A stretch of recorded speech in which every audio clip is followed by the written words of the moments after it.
अस्सलामुअलैकुम वरहमतुल्लाहि वबरकातुहू। बच्चों, आज हम पढ़ेंगे माहौलियात हिस्सा अव्वल। आज हम सबक नंबर 16 दिन और रात पढ़ेंगे। तो देखिए बच्चों, सबसे पहले यहाँ पर हमें ये दो तस्वीरें दी गई है। तलअत रोज सुबह 6:45 बेदार होती है। यहाँ पर देखिए बच्चों, ये एक लड़की दी गई है, इसका नाम है तलत, और ये रोज सुबह 6:45 बेदार होती है, यानी 6:45 उठती है।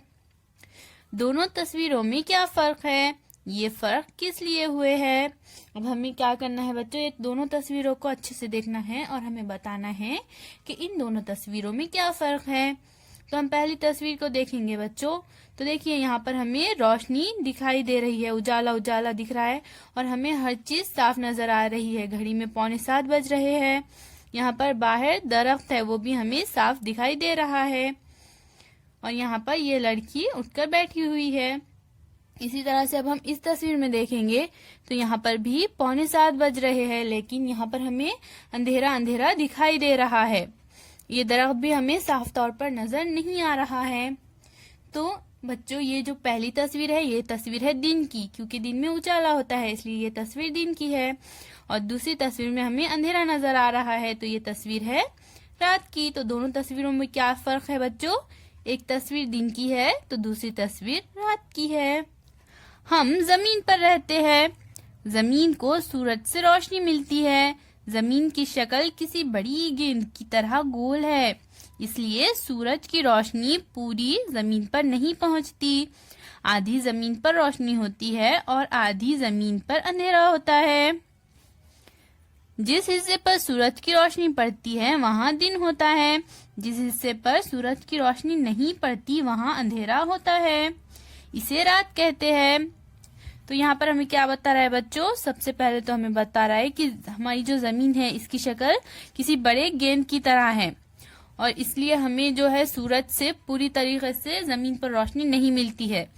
हमें सूरज से आधी जमीन पर रोशनी मिलती है तो आधी जमीन पर अंधेरा मिलता है। जिस जगह सूरज की रोशनी होती है बच्चों, वहाँ पर दिन होता है और जिस जगह अंधेरा होता है वहाँ पर रात होती है।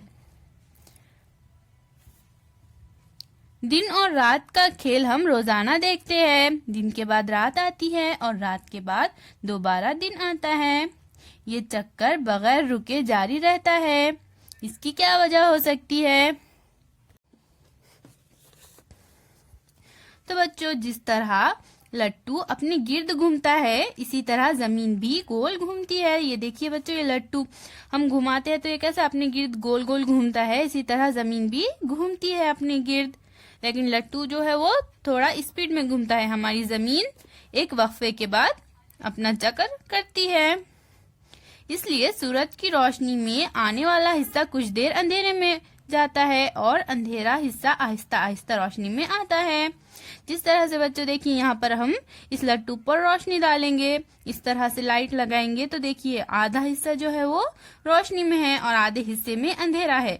इसी तरह से जमीन पर भी सूरज की रोशनी आधे हिस्से में आती है और आधे हिस्से में अंधेरा आता है। लेकिन जब जमीन गोल घूमती है तो ये जो हिस्सा उजाले में होता है वो अंधेरे की तरफ चले जाता है और अंधेरे वाला हिस्सा उजाले की तरफ आता है। और इस तरह से बच्चों रात और दिन का चक्कर बगैर रुके चलता रहता है।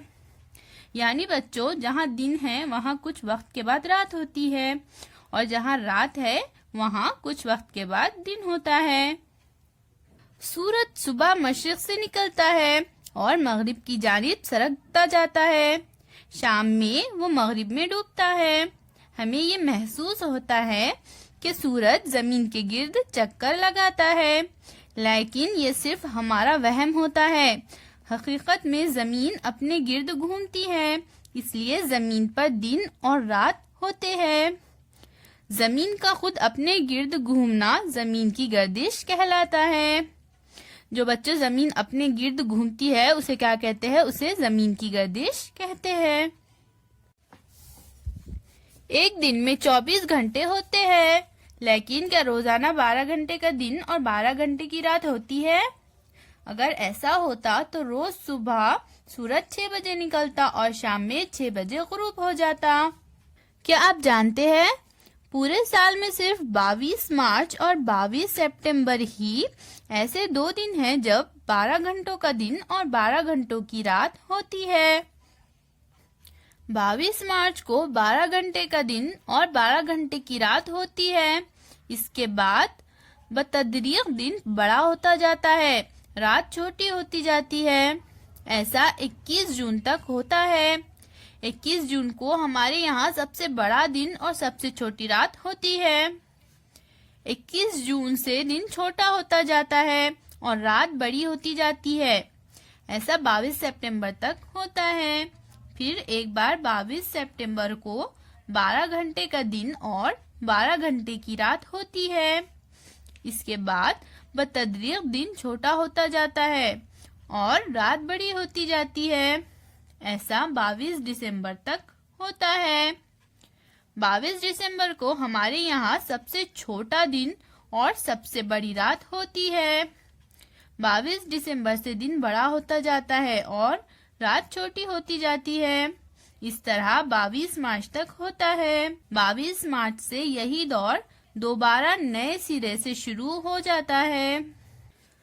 जिस अरसे में दिन बड़ा और रात छोटी होती है उस अरसे में मौसम गर्मा आता है। जिस अरसे में दिन छोटा और रात बड़ी होती है उसी अरसे में मौसम सरमा आता है। इसका मतलब यह है बच्चों, मौसम गर्मा में दिन बड़ा और रात छोटी होती है। इसी तरह मौसम सरमा में दिन छोटा और रात बड़ी होती है। तो हमने क्या सीखा बच्चों? सूरज की रोशनी पूरी जमीन पर एक ही वक्त में नहीं पहुंचती है, इसलिए आधी जमीन पर रोशनी होती है जबकि आधी जमीन पर अंधेरा होता है। जमीन खुद के गिर्द गर्दिश करती है, इसकी वजह से रोशनी में जो हिस्सा होता है वो अंधेरे में जाता है और अंधेरे वाला हिस्सा रोशनी में आता है। इसलिए जमीन पर दिन और रात होते हैं। दिन के 24 घंटे होते हैं, लेकिन साल भर में सिर्फ 22 मार्च और 22 सितंबर को रात और दिन 12-12 घंटों के होते हैं। दिसंबर से जून तक दिन बड़ा होता जाता है। इसी तरह जून से दिसंबर तक दिन छोटा होता जाता है। इसे हमेशा ज़हन में रखें। दिन का छोटा बड़ा होना और मौसम बदलने में ताल्लुक होता है। अल्लाह हाफिज।